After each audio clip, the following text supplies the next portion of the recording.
Good morning, dolls, and welcome to Little Gretchen's workshop.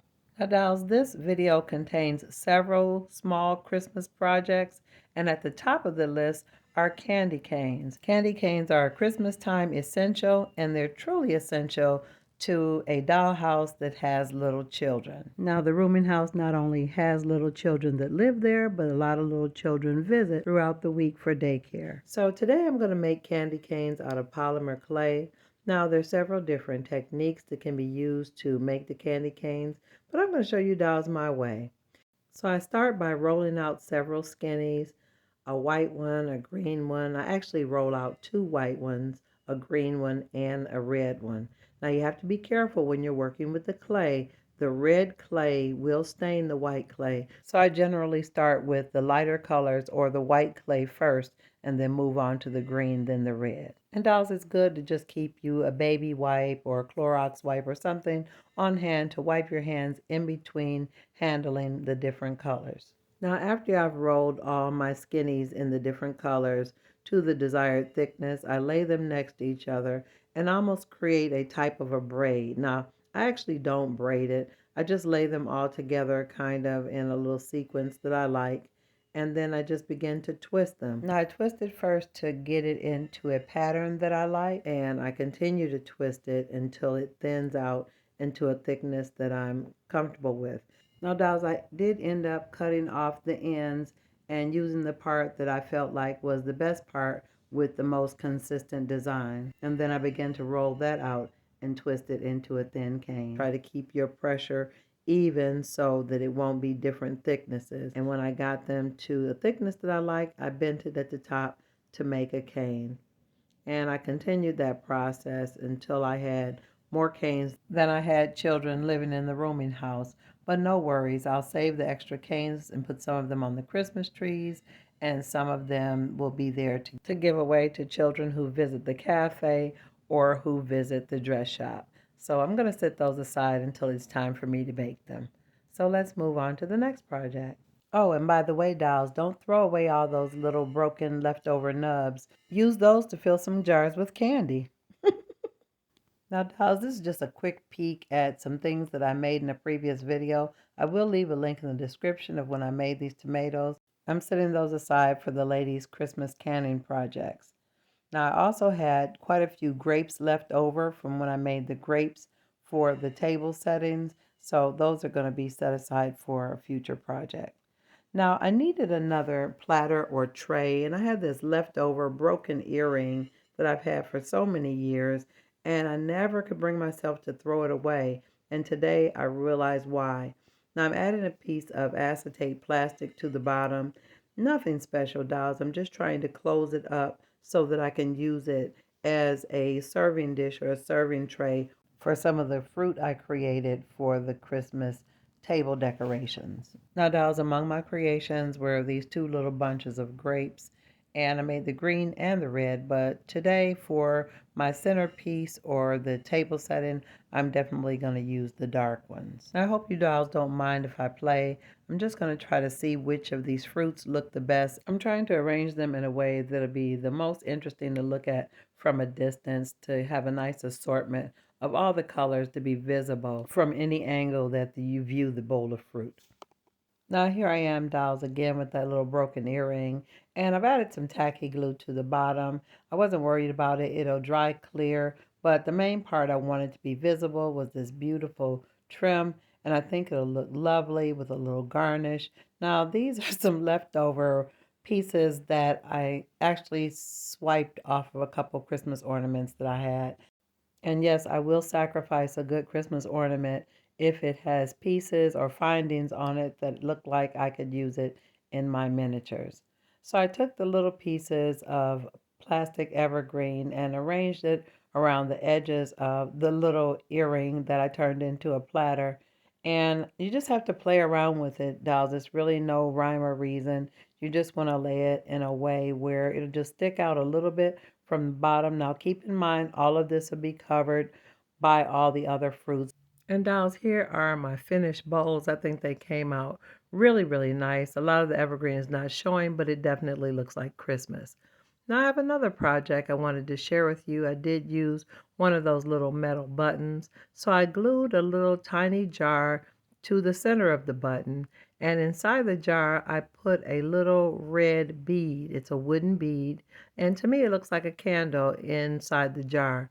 And I used some of the same little pieces of evergreen and glued them kind of in a circular shape around the base of the jar. And after I liked the way the evergreen looked, I started to add some of the little seed beads in the large and the small sizes.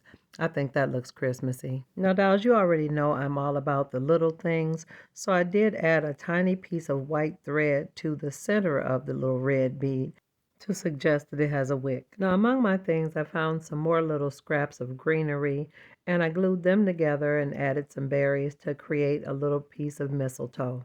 Now, I try to encourage you dolls to not be concerned if you make extra or have a lot of remnants. These are the remnant pieces from the candy cane, and I put some inside this glass jar, and the others I made a little paper box and added an acetate window to give the impression that it was a box or a gift box filled with peppermint candy. Now, dolls, in the previous video, I did wrap some packages with brown paper and also with some beautiful papers I received from one of you dolls. But I had some extra newspaper print wallpaper, and I thought it would be really fun to wrap some of my packages in that to add more variation, to suggest that the gifts or packages are coming from different families or different people. Now, because the paper is a little bit plain, I did use some tiny red ribbon to give the little plain packages just a little bit of Christmas flair. Now, dolls, this next segment here is about me having a lot of extra remnant pieces, and I felt like I could make something out of them. So this is me cutting a cork in half. I had a couple small Christmas trees that I thought were really cute, and I thought they may look nice as decorative elements outside the dress shop. So these are little communion cups, and they're plastic and kind of shiny. So I added actually 2 coats of the Liquitex gesso, which is like a primer, so that it'll give it a little bit of texture and make it easy to paint. So dolls, while that's drying, let me show you where I got all the little beads from. I had a broken necklace that I've had for years and always loved it, but these little tiny seed beads from the necklace were perfect for the berries for my projects. In addition to deconstructing an old necklace, I also found a necklace at the dollar store with some bells on it.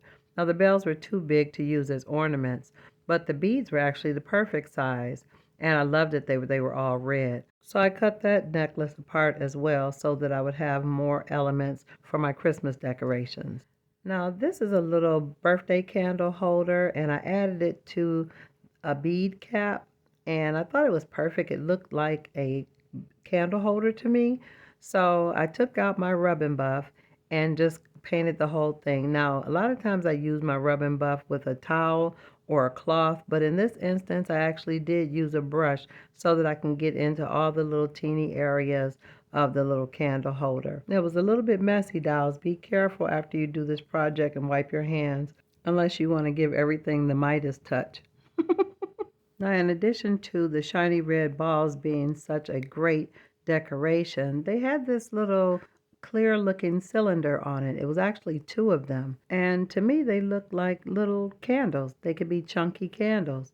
And I thought they would fit really nicely on top of the newly made candle holders. So I was trying to think of a way to make them solid or heavier because they were pretty lightweight. So I decided to put them on a tile and fill them with hot glue. And it really worked out pretty nice because the hot glue was about the same color as the little clear cylinders. Now, even though it was nice that they were the same color, I really didn't like it that they look gray or whitish. The color just wasn't very warm. I really wanted them to have more of a warm tone. And while they were cooling, I did go ahead and add some thin pieces of white thread to the center to make it look like they had wicks. Now, in addition to adding the thread to make it look like they had wicks, I did drizzle some of the hot glue down the side to make it look as though the wax spilled over and was dripping. Now, while that's cooling, I went on to make a wreath. Now, I do have 2 wreaths that I've had for quite a long time. I did enhance them a little bit, but I needed a third one. So I took a small piece of twine and hot glued the 2 ends of it together. And then I wrapped it with a little bit of floral wire to give it a little bit more firmness, to make it a little bit more rigid so that when I add the different findings to it, it'll be able to carry the weight.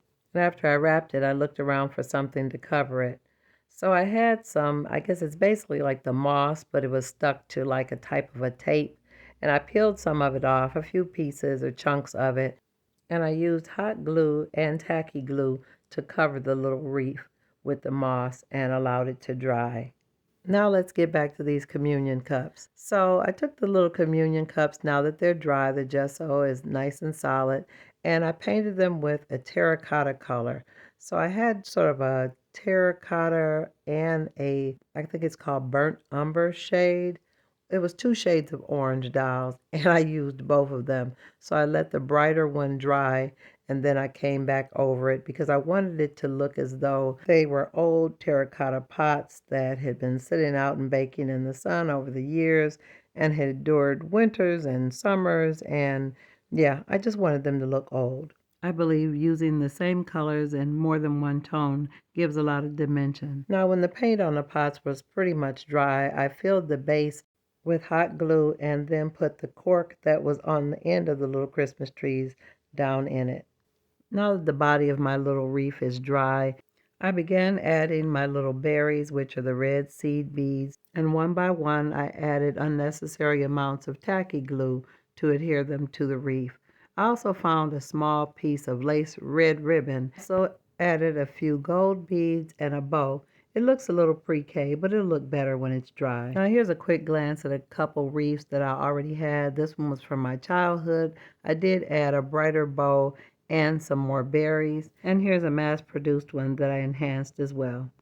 Now, dolls, I actually did a previous video enhancing two trees that I already had, but I was really excited because I got a new tree and I wanted to decorate it from scratch.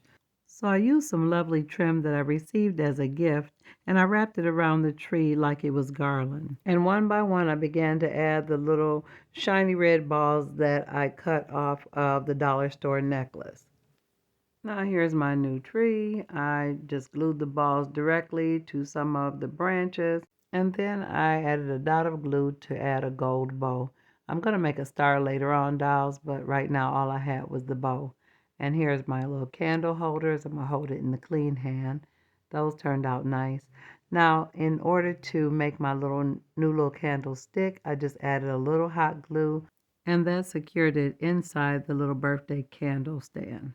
Now, dolls, remember I said I didn't like the gray color of the hot glue, so I used some antique white and painted the candles. And you can see my drip down the side, and I did paint the tips of my wick black to make them look burned. Now, dolls, here are my little communion cups that I turned into potted plant urns. And I want you to take note of the finish or the surface of the pot. I used some distress oxide in a color called Rusty Hinge. In addition to adding the distress oxide, I did add a little extra moss to the outside.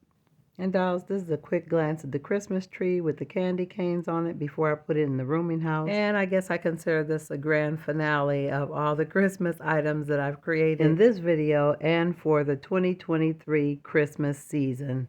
Now, dolls, if you've enjoyed this video today, definitely let me know in the comments. Also, like, share, and subscribe. And I'm looking forward to seeing you on the next episode of Little Gretchen's Workshop.